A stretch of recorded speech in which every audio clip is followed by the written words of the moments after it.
What's going down, beautiful people? Today we're taking a look at World War II, but we're looking at the home front mobilization, how we got ready for this war, how we fought this war, and all that stuff. So really important idea, U.S. entry into World War II transformed American society. It is important to note that the U.S. had already begun mobilizing for war even before Pearl Harbor. Remember the Selective Service Act, the first peacetime draft in U.S. history was passed. Of course, after Pearl Harbor is attacked, we get the declaration of war, and in total 5 million individuals volunteered for military service during the war, and the Selective Service Act brought in another 10 million soldiers to the armed forces. Quick flex of my math skills, that's over 15 million Americans that ended up serving in World War II. And it's important to remember that World War II was a total war that was fought on two fronts. We have the war in the Pacific, and of course we have the war in Europe, the European theater. In terms of comparing this to other wars, World War II is by far the biggest in terms of active duty during the time. And these individuals,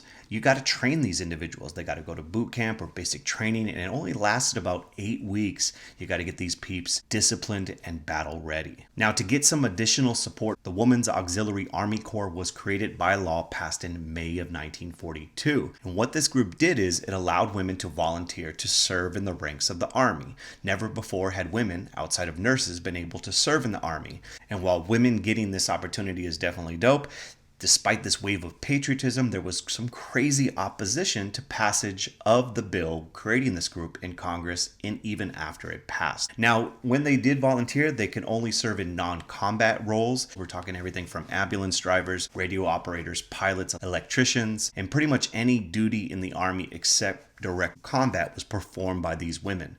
And the important thing about this group, the Women's Auxiliary Army Corps, is it freed up men to fight, and roughly 150,000 women proudly served in these various roles. Now, expanding the military wasn't all rainbows and unicorns. This wave of patriotism after Pearl Harbor was accompanied by some stark realities about life in America in the 1940s. And the reality is this: with this recruitment, old forms of discrimination continued, and although there were opportunities presented by the war, there still were many difficulties for various groups in American society. Nonetheless, service in the military created opportunities for different minority groups to improve their socioeconomic position in American life. But oftentimes, this improvement was only during the duration of the war, also leading to debates over racial segregation. So there was opportunities, and this opened up new questions in American life. For instance, African Americans, around 1 million African American soldiers served in the war. Many African Americans saw World War II as an opportunity.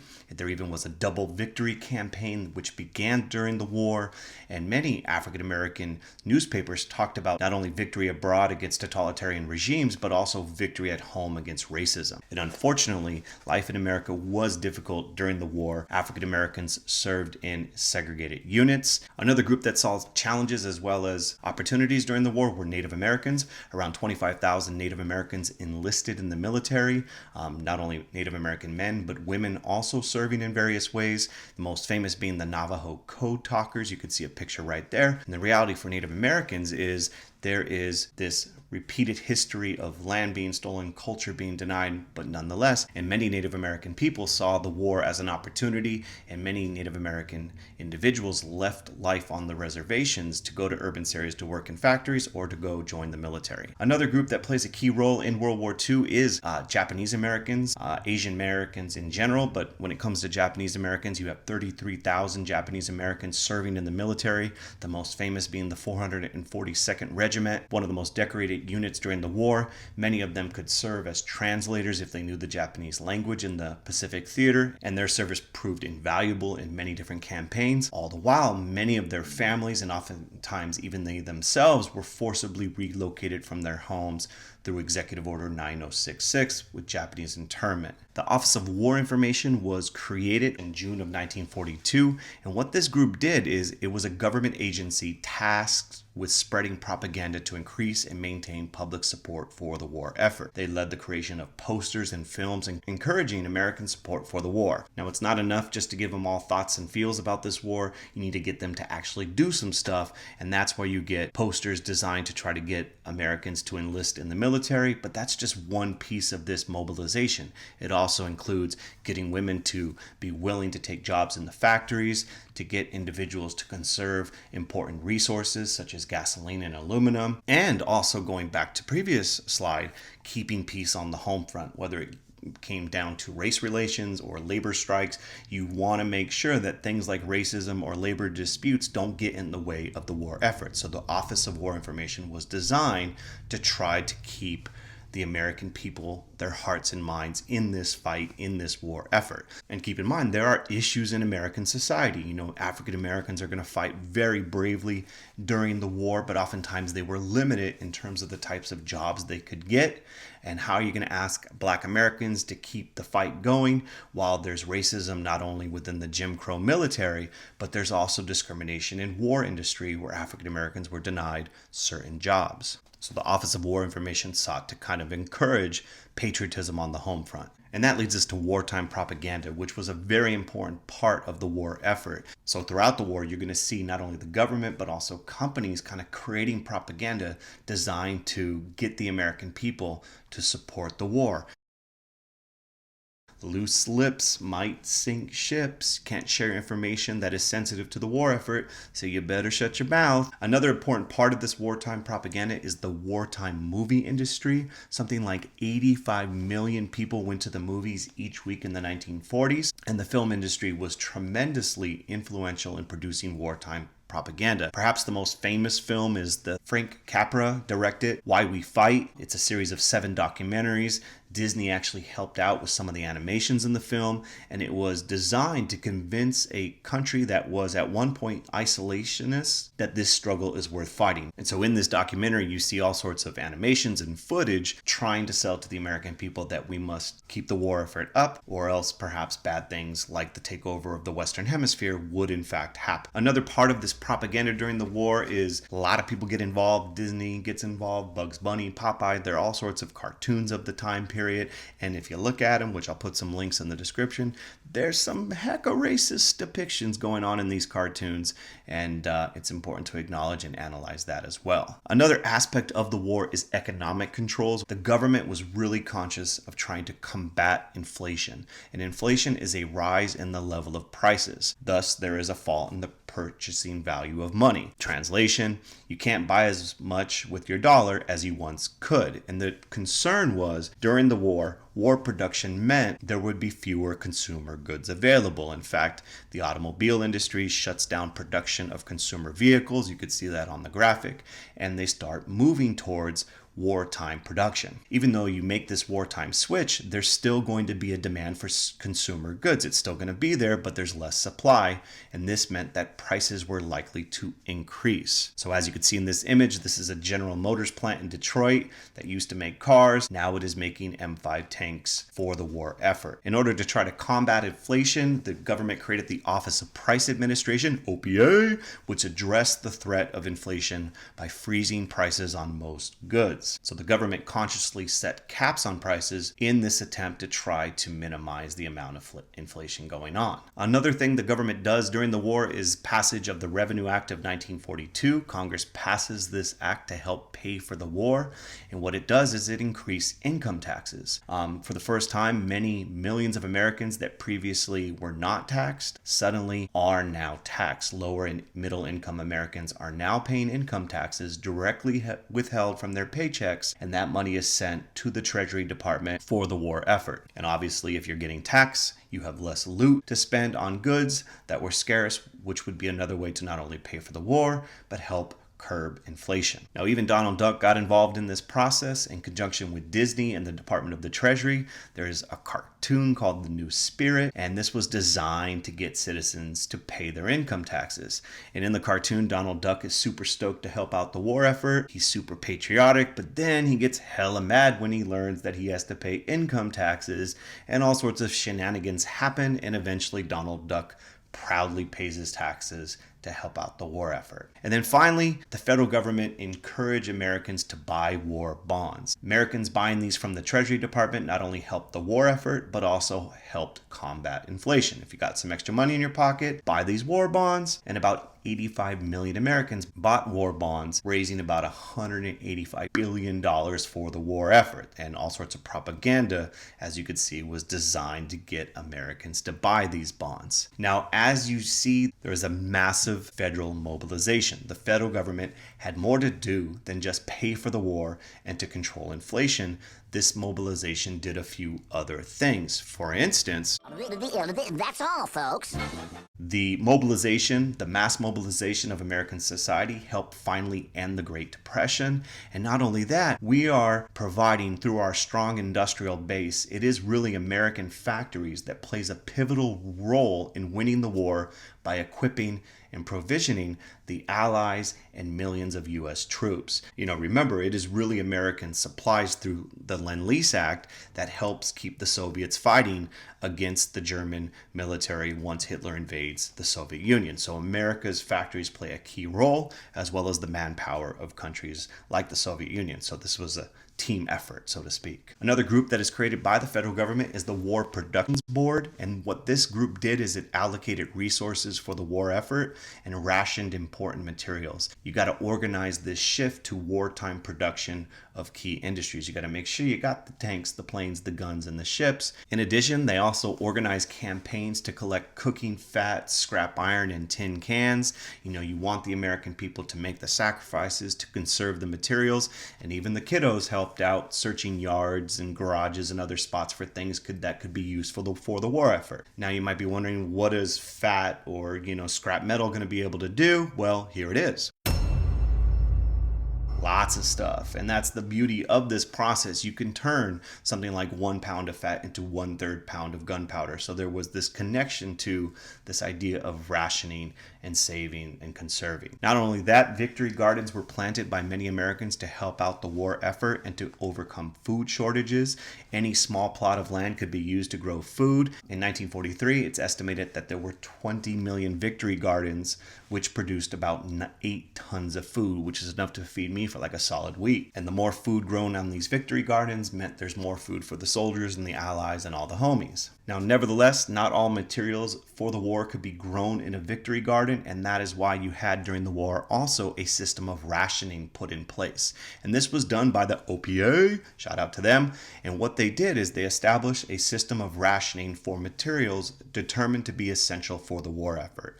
And if you're wondering what does that word rationing mean, it means citizens would be granted a fixed amount of certain goods. So certain goods would be in short supply. In terms of what this would look like, households would receive ration books with coupons which were necessary to buy the ration items. So not only would you need the money, but you'd need these coupons, and items such as sugar, coffee, gasoline, meat, all the really good stuff was restricted. So in addition to having that money, you had to have a certain number of points or coupons. And the idea behind this is this would allow for materials to be conserved. And keep in mind, the country was just getting out of the Great Depression, and for many Americans, they were kind of accustomed with doing with less.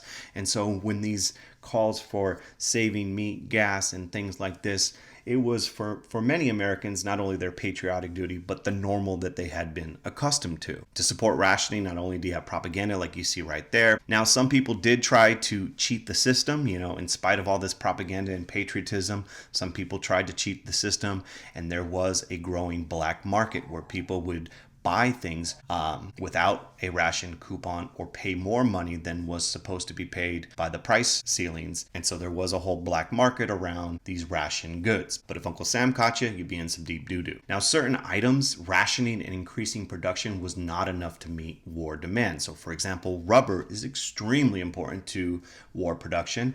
And since Japan controlled most of the countries that the US's natural rubber supply came from, especially Southeast Asia, they were occupying that region. You need rubber for all sorts of things for the war effort, and the natural supply was under Japanese control. And that's really where you get the rise of the use of synthetic rubber, which was around prior to the war, but chemists during World War II greatly improved the process of creating synthetic rubber, and it became way cheaper to produce. So that's the role of science. Yes, science!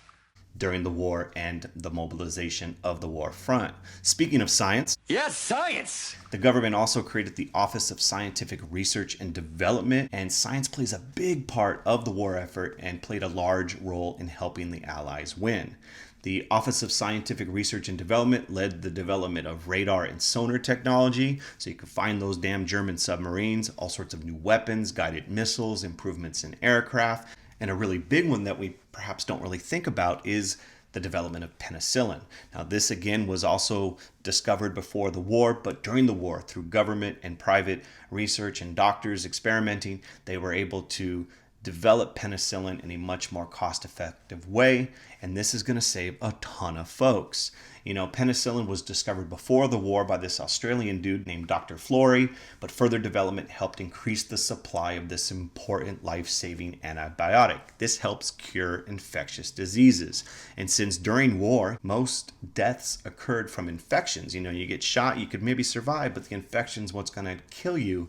And during the war, they figure out how to mass produce this stuff, which is going to be a game changer in medical technology, both during and after the war. And of course, when we talk about science, we're really talking about another thing that happens during the war. We'll cover it in another video, is the Manhattan Project. And the Manhattan Project was a secret program developed by the Roosevelt administration to develop an atomic bomb before Germany does. One of the last things to keep in mind is this miracle of American war production. It's really one of the remarkable things about World War II.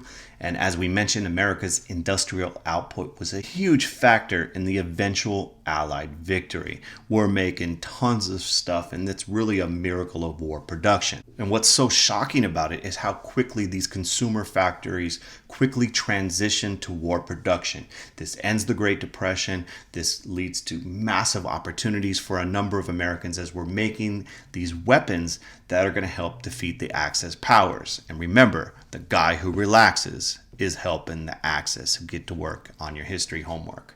Labor plays a key role in this process. Millions of Americans are going to work in war industry, something like 20 million individuals. Unemployment is just going to plummet, and the government once again is going to do things to try to make sure this process goes smoothly.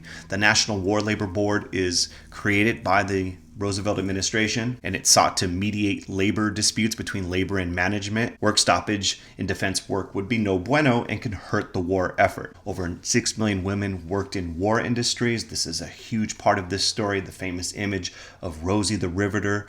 The government actively recruited women into these jobs that were traditionally not open to women, and Rosie was used to recruit these women, but women were oftentimes paid less than men. Another thing to keep in mind is after the war, many women wanted to keep their jobs but found themselves pushed out as men returned home. And we're going to see in the 1950s, the expectations regarding gender are going to be very traditional, and it's going to be a very frustrating position to be in for many women who kind of tasted this new economic and social freedom of the workforce. Many different groups of individuals, African Americans, Native Americans, Latinos, and all sorts of folks found new opportunities in defense plants. So it wasn't just opportunities serving in the military, but also working in these industries. And as we mentioned, when the war started, so many industries flat out refused to hire various groups of people, especially African Americans. Very often, if they could work, it was only at entry-level, menial type jobs. The racism was real. And there were labor shortages. In spite of all this kind of new groups of people entering the different jobs that were available, many men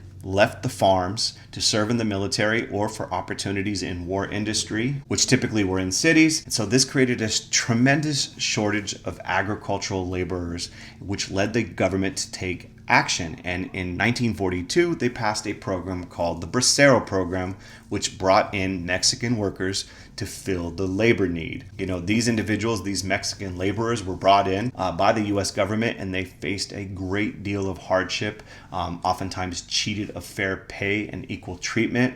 But nonetheless, migration to the United States from Mexico helped in the war effort, and Mexican laborers did their part on the farms throughout the United States. And finally, all this mobilization for the war is going to create a huge demographic change as many people head to the West, places like Los Angeles, San Francisco, looking for jobs in defense work. So during World War II, you have a second great migration, especially amongst African Americans, as a part of this mobilization process. If you want to learn more, go to the website apushexplained.com. We got all sorts of videos where we get into the war and just some of the other details that we didn't get here today. If the video helped you out, click like, leave a comment, and subscribe. Have a beautiful day. Peace.